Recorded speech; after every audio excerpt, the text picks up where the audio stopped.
नमस्कार, एआई न्यूज में आपका स्वागत है। ह्या ठिकाणी जो तलावाचा जो काम सुरू आहे, तर ह्याच्या सौंदर्यीकरणाकरिता जो लागणारा जो निधी आहे, हा टाउन प्लॅनिंग गोंदिया कार्यालयाने 5,45,44,335 रुपये नगर पंचायत सडक यांना बिनव्याजी कर्जाच्या स्वरूपात दिला आहे।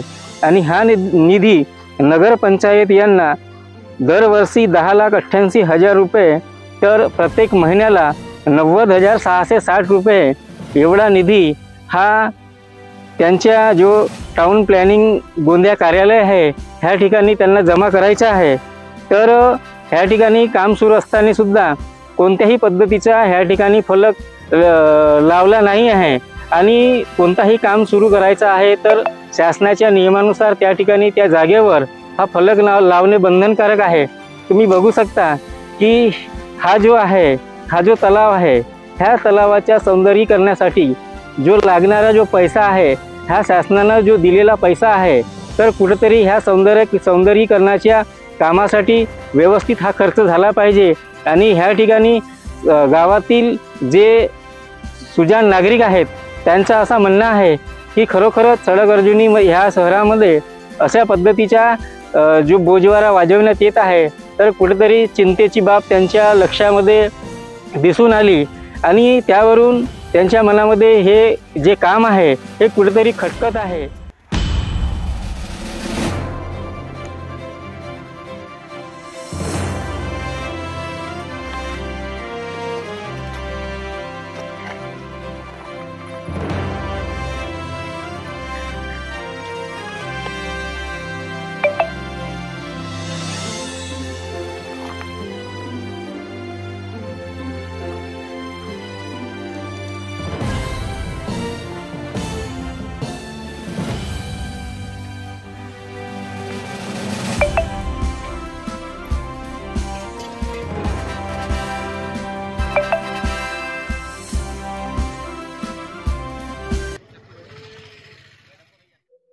तर आता आपण नगरपंचायत सडक अर्जुनीचे नगराध्यक्ष श्री मळाई साहेब यांच्यासमोर आपण ह्या ठिकाणी आत्ताच जो पाहिलेल्या जो तलावाचा जो प्रगतीचा जो काम आहे, त्याचा जो सार्वजनिक जो बांधकाम आहे, तो कशा पद्धतीनं जो रस्ता आणि त्या ठिकाणी जो लागणारा सौंदर्यीकरणाविषयी जो खर्च आहे, जो खर्च आपल्याला कशा पद्धतीनं माहीत होईल, तर याबद्दल आपण थोडक्यात साहेबांसोबत जाणून घेऊया। मी तेजराम किशन मडावी, नगराध्यक्ष नगरपंचायत सडक अर्जुनी।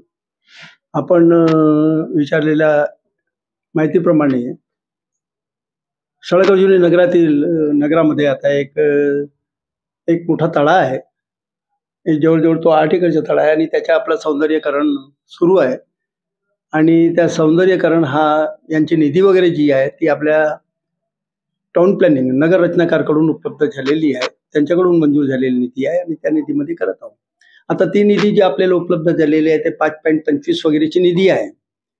तर त्या 5.25 त्या निधीमध्ये आपण तेवढा तर इथं या निधीमध्ये तेवढा खर्च होणार नाही, परंतु मला असं वाटते आहे की आपल्याकडे ती जी तळा आणि त्याच्या पूर्ण सौंदर्यीकरण आणि त्या आपल्याकडे रिकामी जागा जी उपलब्ध आहे, तर त्याच्यामध्ये लगभग आपल्याला एक 2.5 ते 3 कोटीपर्यंतचा खर्च होईल।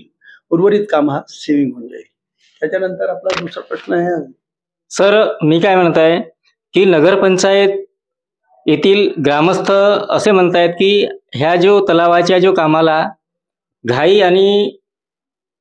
घाई खूप झालेली आहे, तर ह्याविषयी तुम्ही काय सांगाल? नाही, याच्याकरता ही प्रोसेस लगभग जवळजवळ एक 6 महिन्यापासून किंवा 8 महिन्यापासून सुरू होती आहे। नगर रचनाकारकडे ही जी योजना आली आहे, तर या योजनेच्या संबंधामध्ये सडक अर्जुनी नगरपंचायतच नाही तर जिल्ह्यातील सगळ्यातील नगरपंचायतला ही योजना फक्त सडक अर्जुनीमध्ये नसून या नगर रचनाकारची ही जी पाण्याबद्दलची योजना आहे, ही मोरगाव अर्जुनी, देवरी, आमगाव, गोंदिया, सालेकसा या सगळ्या ठिकाणी ती आहे। आणि तेव्हापासून एक 5-6 महिन्यापासून याचे सगळे हे करस्पॉन्डिंग प्रयत्न सुरू होते. आणि याबाबत आपण आमच्या या जी आमची सभा लागते आहे, सार्वजनिक सर्वसाधारण सभा लागते, याच्यामध्ये याची मंजुरी घेतलेली आहे. त्याच्याप्रमाणे आपण ती करस्पॉन्डिंग करत होतो. करस्पॉन्डिंग करता करता जवळ एक पावसाळ्याची वेळ येऊन गेली आहे. त्या ठिकाणी मग ही जी योजना आहे ही नगरपंचायत अधिक काय म्हणतात तुमचे आमदार यांच्या दोघांच्या संयुक्त माध्यमाने आपण प्रयत्नाने हे काम होत आहे. आणि त्यावेळेस जेव्हा आपल्याला असं वाटलं का त्यांना हे सगळे निधी वगैरे वर्षभरात खर्च करायची आहे किंवा त्यांच्या मार्चपर्यंत वगैरे खर्च करायचे असं त्यांचे पत्र होते, त्या अनुषंगाने आपण कुठल्याही पद्धतीची घाईगडबडी न करता हे सगळं मंजुरी वगैरे झाल्याच्या नंतर, निविदा प्रक्रिया पूर्ण झाल्याच्या नंतरच आपण त्याच्या उद्घाटन प्रसंग हा एक पावसाळ्याच्या जवळ आपण केलेला आहे. पण त्याच्यानंतर लगेच आचारसंहिता, निवडणुका ह्या लागल्यामुळे याला थोडीशी स्थगिती आली या गोष्टीला. आणि ती आल्याच्या नंतर पुन्हा त्या कामाला सुरुवात झालेली आहे. आणि कामाला सुरुवात होता बरोबर आपण ते कामं सुरुवात करायला केलेले आहे. पण त्याच्यामध्ये काही उणिवा येत असल्यामुळे आमच्या लक्षात आले, तेव्हा आम्ही ते कामं थांबवले. ते कामं जवळ 10-12 दिवसपर्यंत थांबले राहिले. पुन्हा त्याची पूर्ण शहानिशा केल्याच्या नंतर, चौकशी केल्याच्या नंतर त्या डिपार्टमेंटचे जॉईंट डायरेक्टर तिथं स्वतः आपली टीम घेऊन आले. त्या ठिकाणी स्पॉट बघितला आणि स्पॉट बघितल्यानंतर त्यांना ब्युटिफिकेशनबद्दल काय काय बोलायचं आहे ते सगळे आमच्या नगरसेवक उपस्थित असताना, सगळी बॉडी उपस्थित असताना, मुख्याधिकारी उपस्थित असताना सगळं सांगण्यात आलं. आणि त्याप्रमाणे आम्ही ह्या सगळ्या जाणून घेतल्यानंतर लगेच दुसऱ्या दिवशी आम्ही याची बैठक घेतली. बैठक घेतल्यानंतर सर्वांच्या समोर हा एक प्रश्न ठेवला आणि प्रश्न ठेवल्याच्या नंतर याच्यावर सर्व नगरसेवकांच्या पूर्ण बॉडीचा विचार विनिमय झाला. मुख्याधिकारी सोबत होते आणि विचार विनिमयाच्या अंती आपण त्याला मंजुरी दिली का आता तुम्ही काम करू शकताय म्हणून. कुठल्याच पद्धतीची इथे काही नाही झालेली. यानंतर सर आपल्याला जो निधी मिळाला तर तो निधी लोकांच्या मनामध्ये अशा पद्धतीचा प्रश्न आहे की एवढा मोठा निधी नगरपंचायत कोणत्या मार्फत हा जो फेड करेल. आणि ह्या सडकरंजनी नगरपंचायत जेव्हा झाली तर जेमतेम 2015 पासून नगरपंचायत झालेली आहे. आणि ह्या ठिकाणी मोठ्या प्रमाणामध्ये उद्योगधंदे किंवा MIDC सारखी मोठी वसाहत नाही आहे की ज्यामुळे आपल्या नगरपंचायतला इथून काही आर्थिक जो भरणा आहे हा मिळेल. तर लोकांमध्ये सर आपण काय सांगाल की हा जो आहे तर हा जो निधी आहे तर आपण हा कशा पद्धतीनं परतफेड करण्याचा विचार आहे? तर नाही, याची व्यवस्था आपण केलेली आहे. हा निधी आपल्या नगररचनाकार विभाग कार्यालयातर्फे आपल्याला मिळालेली आहे. याच्या रिफंड करण्याच्या आपल्याकडे अजून कुठल्याच पद्धतीचा पत्रव्यवहार किंवा काही झालेले नाही आहे. परंतु तो परत करणे आहे म्हणून आपण त्याच्याकरता नगरपंचायत याच्या भूर्दंड नागरिकांवरती किंवा लोकांवरती किंवा येणाऱ्या भविष्यामध्ये कुठल्याही नवीन बॉडीवरती असा पडणार नाही या पद्धतीची व्यवस्था आता आपण विचार विनिमय करूनच सगळ्यांच्या याच्यातून त्याच्याकरता आपण त्याची व्यवस्था करून ठेवणार आहोत, जेणेकरून येणाऱ्या लोकांना किंवा कुणालाही याचा भूर्दंड पडणार नाही.